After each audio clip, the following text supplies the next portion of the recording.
नमस्ते। अर्थ फाइनेंस में आपका स्वागत है। आज का हमारा टॉपिक है कि क्या मैं एसआईपी में इन्वेस्ट करूं।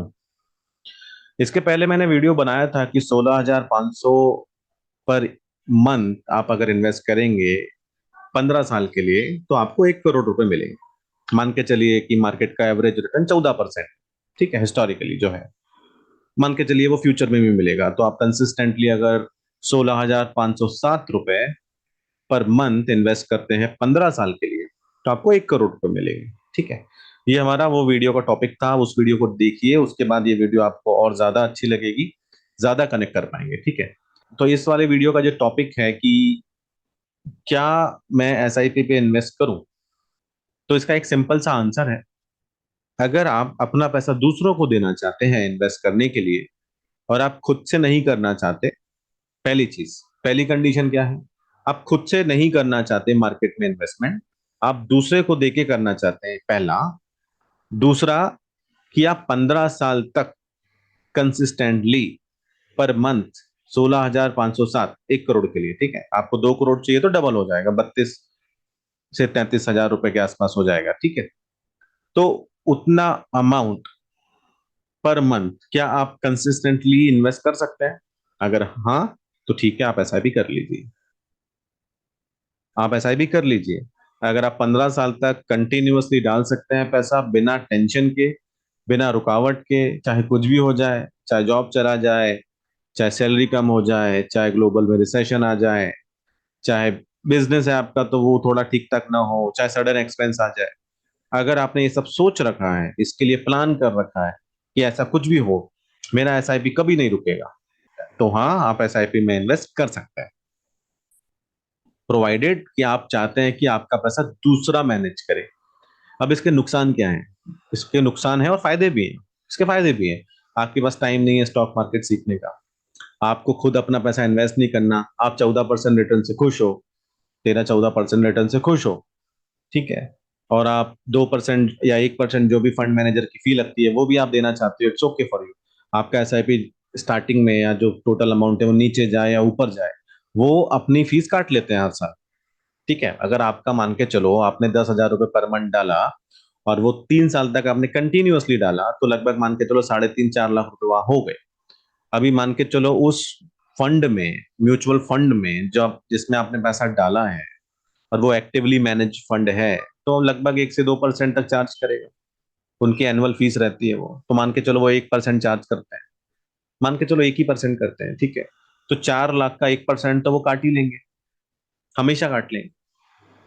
मतलब 4,000 रुपए आपके हमेशा, हर साल एज ए फी वो ले लेंगे। लेकिन अगर वो ग्रोथ होता है, वो 4 लाख से 10 लाख होता है, तो वो 10,000 रुपये फीस काटेंगे। 10 लाख की जगह वो 50 लाख हो जाता है, तो वो 50,000 रुपये फीस काटेंगे पर साल। वो अपनी फी पहले ही काटते हैं।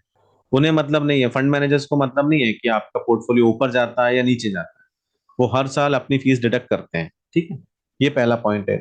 दूसरा पॉइंट ये है कि आप चाहते हैं कि अपना आपका पैसा कोई और मैनेज करे। तीसरा, आप खुद से नहीं करना चाहते। चौथा, आप कंसिस्टेंटली इन्वेस्ट करेंगे। और पांचवा पॉइंट जो बहुत इंपॉर्टेंट है कि आपके पास खुद का घर है। आपके पास खुद का अगर घर है और वो लोन फ्री है, उसकी कोई ईएमआई नहीं चल रही है, अगर चल भी रही है तो भी it's okay, still you can invest in the SIP. ठीक है, ये सब आप कर सकते हैं तो ठीक है, आप एसआईपी में इन्वेस्ट कीजिए। लेकिन उन लोगों के लिए जिनको बेटर ऑप्शन चाहिए, तो उनको मैं ये बोलूंगा कि पहली चीज आप ये देखो, क्या आपका घर है? अगर घर नहीं है तो सबसे पहले घर लीजिए। सबसे पहले घर लीजिए। घर लेना is most important thing in the life. अभी मैं उस डायरेक्शन और उन डिस्कशंस में नहीं जाऊंगा कि एसआईपी वर्सेस ईएमआई, ये सब थ्योरेटिकली कहानियां हैं। सबसे इंपॉर्टेंट चीज होती है लाइफ में घर लेना। अगर आप आज की तारीख में न्यूयॉर्क में, लंदन में, मुंबई में, बड़ी सिटीज में, बैंगलोर में भी अगर आप रेंट देखेंगे ना, तो आपको हमेशा ये लगेगा कि यार 10 साल पहले घर ही ले लिया होता। आज की तारीख में नॉर्मल 2 BHK का रेंट, अगर मैं बैंगलोर की बात करूं, या चलो मैं मुंबई की बात छोड़ देते हैं, वो एक्सेप्शनल सिटी है, बहुत ज्यादा रेंट होता है वहां पे।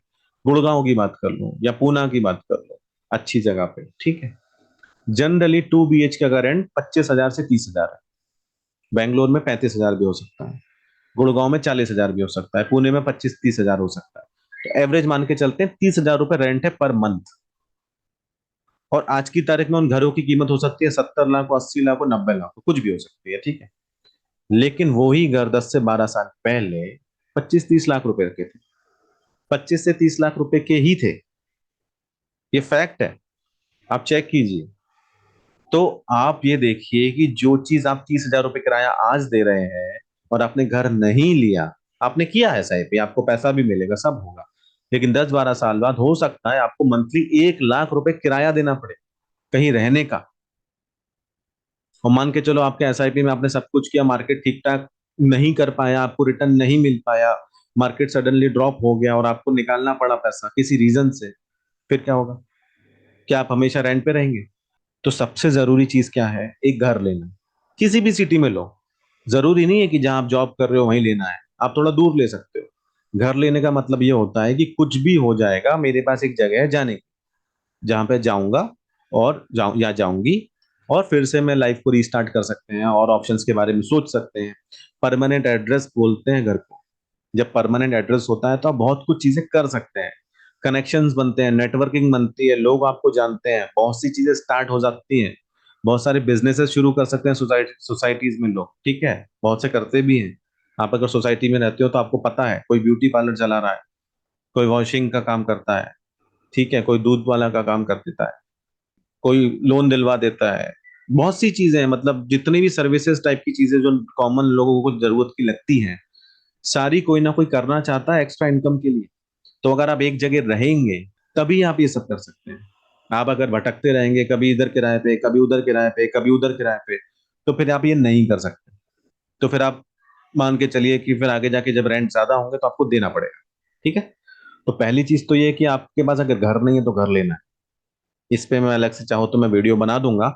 आप में से जिनको भी लगता है कि इस पे और क्लैरिटी चाहिए, आप कमेंट कीजिए, अपने क्वेश्चंस पूछिए, मैं आपको डिटेल में और अच्छे से समझाऊंगा, वीडियो बनाऊंगा। हो सकता है कि बाद में जाके हम क्वेश्चंस भी लें डायरेक्टली, तो आप डायरेक्टली लाइव क्वेश्चन भी पूछिए जब लाइव शुरू करेंगे बाद में जाके।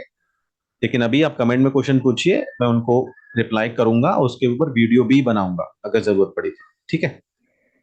अगर आपके पास घर है पहले से, आप ईएमआई दे रहे हैं, तो ठीक है, फिर आप ये सोचिए कि मुझे स्टॉक मार्केट में डालना है या एक और घर लेके रेंट पे डालना है। अभी ये एक बहुत बड़ा डिसीजन है, ये एक बहुत बड़ा डिसीजन है। इसके टू प्रोज एंड कॉन्स दोनों हैं, ये हम अलग डिस्कस करेंगे, ठीक है। ये आज का टॉपिक नहीं है, आज का टॉपिक एसआईपी है। अब आज के टॉपिक में हम एसआईपी पे ही रहेंगे। तो मान लो आपका घर है और घर की ईएमआई दे रहे हैं, फिक्स ईएमआई है, कोई प्रॉब्लम नहीं। अब कुछ पैसा बचता है, तो आप ईएमआई देने के बाद भी पैसा बचता है और एक्सपेंसेस के बाद भी पैसा बचता है कंसिस्टेंटली, तो आप चाहते हैं कि एसआईपी कर लें जिससे कि एक कुछ लमसम मिल जाए फ्यूचर में।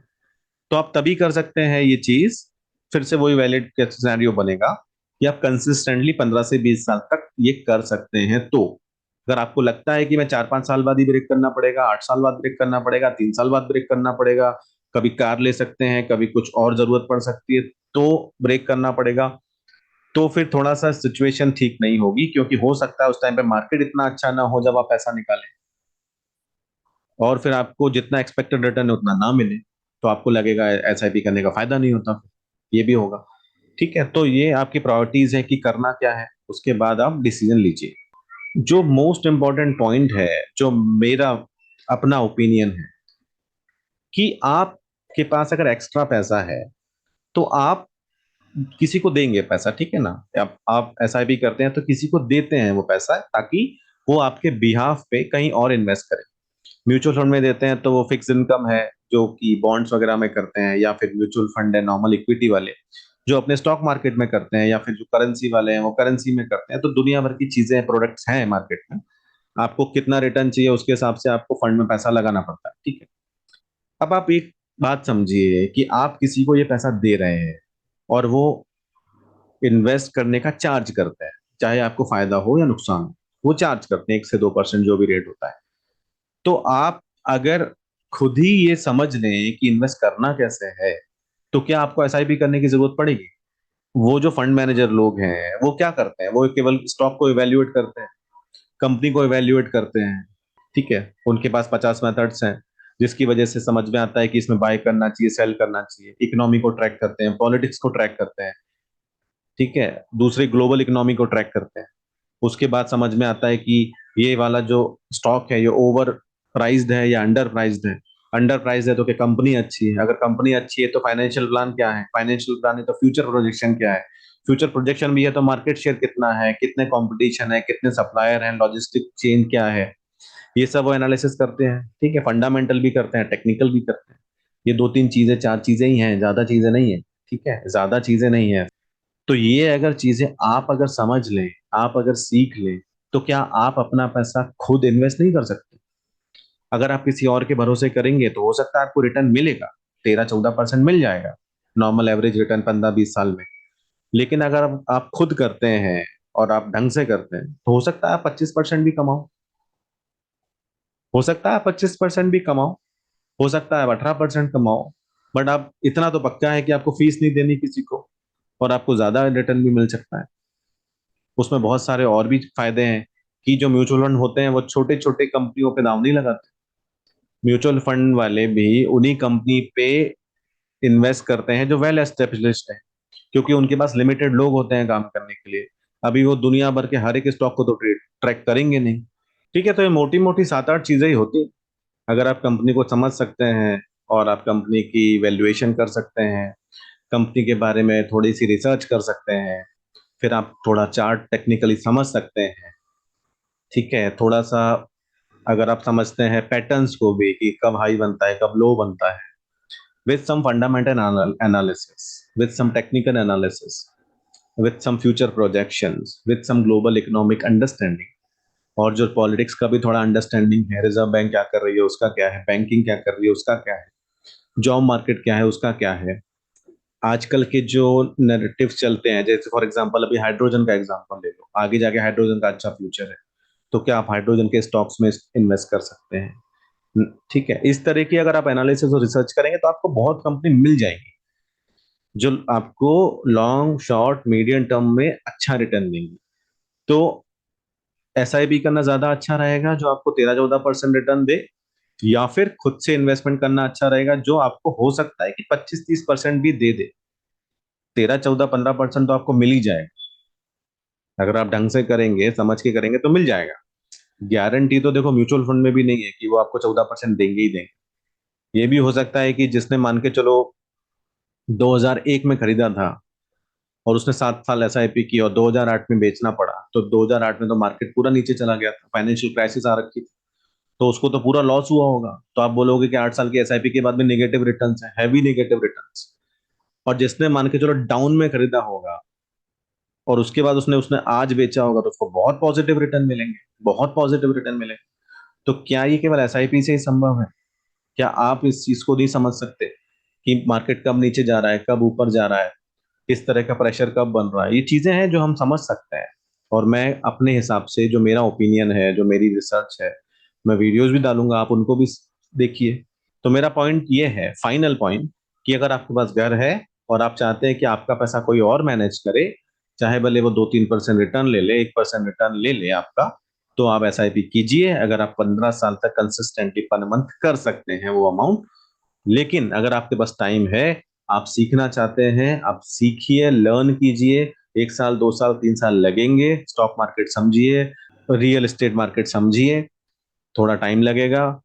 और आप जब कंपनी की वैल्यूएशन करना सीख जाएंगे, कंपनी को समझना सीख जाएंगे, उस ओनर की तरह कंपनी के बिहेव करना सीख जाएंगे कि ठीक है, मैंने स्टॉक ओन किया, मतलब I should be its owner.